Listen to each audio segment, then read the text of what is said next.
So somebody asked me if I could do a market update on Durham. So this one is for you and anybody thinking of buying or selling in Durham. Hopefully this helps you guys out.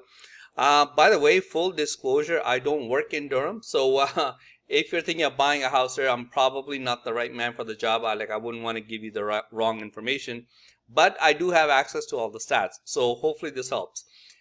Now, of all the big five regions like Halton, Peel, Toronto, York, and Durham, believe it or not, Durham is doing somewhat okay compared to the other four regions.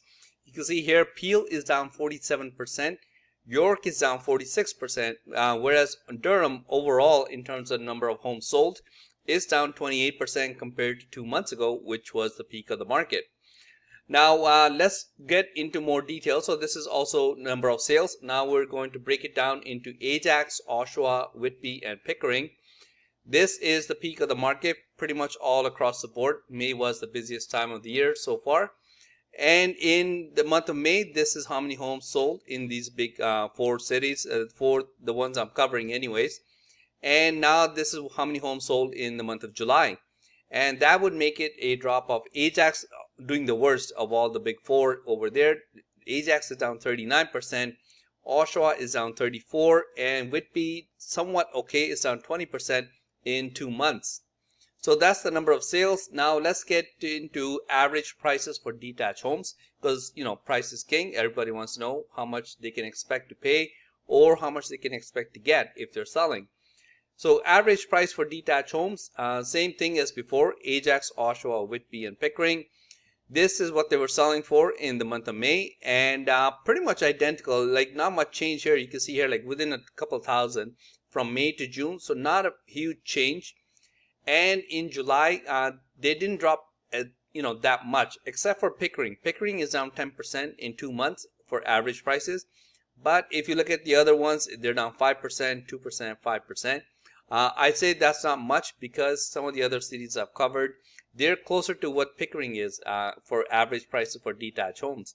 So some cities are down as much as 7 to 10%, but Ajax, Oshawa, Whitby, right around the 5% mark.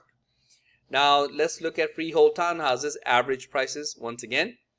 Average prices also right around May and June. That was the busiest time of the year.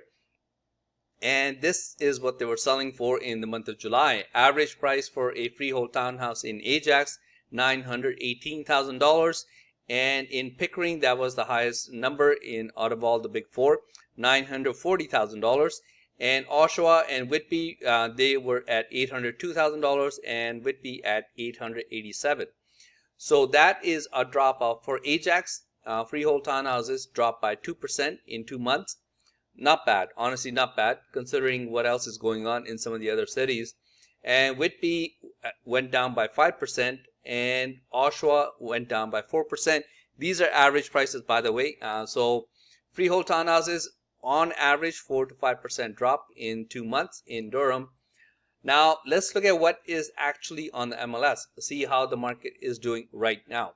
On the MLS right now, on the Toronto MLS, this is how many listings are available in each of these big four cities. In Oshawa has the most listings available right now.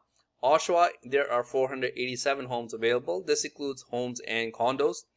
So 487 available, and in Ajax it's 191, and Pickering is 222.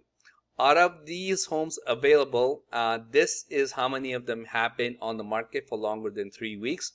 And I would say this is pretty much on par with what's going on in other cities. What I'm seeing is about 50% or more, like 50 to 60% of the listings in every city, they have been on the market for longer than 3 weeks, which is a big change compared to what was happening in the month of April and May, because nothing was lasting. Like everything was selling in 3 days, 5 days, 10 offers on the place, $100,000 over asking. So that's the reason I'm showing this stat. Also, I'm not making this video just for buyers. This also applies to sellers, because you want to know, right? You get a fancy little flyer in the mail saying, hey, I'm going to sell your house with 30 offers in 3 days. These are the actual stats. So you have to be careful when you get that kind of stuff. Like the only way to get that is to price your house below market value, right? It's not rocket science. So you want to know, like, okay, how long am I going to be sitting on the market if I put my house up for sale? Am I going to have to drop my price? Because this many homes have had to drop their price because they were not getting the price they were looking for. So all those things also apply to home sellers, not just home buyers. So hopefully, if you're thinking of selling your house, hopefully this kind of stuff helps you guys out, because that's the reason I make this stuff. Like, it's just educational.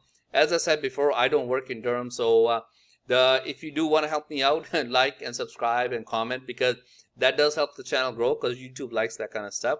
So all in all, if I can leave you with one thing, Durham, out of all the big 5 regions like Halton, Peel, Toronto, York, and Durham, is doing somewhat okay. It's down 28%, which is a lot in only 2 months. But if you look at some of the other cities, regions, they're down 41%, 47%, and 46%. We'll see what happens in August, but that is my market update for Durham. Hopefully it helped you guys out. If you want to help me out, like I said, please like and comment. Let me know your thoughts on Durham. Do you think the market will pick back up in September, or are we just done for the year and it's only going to slow down by the time we hit Christmas time? I'll see you later. Thanks. Bye.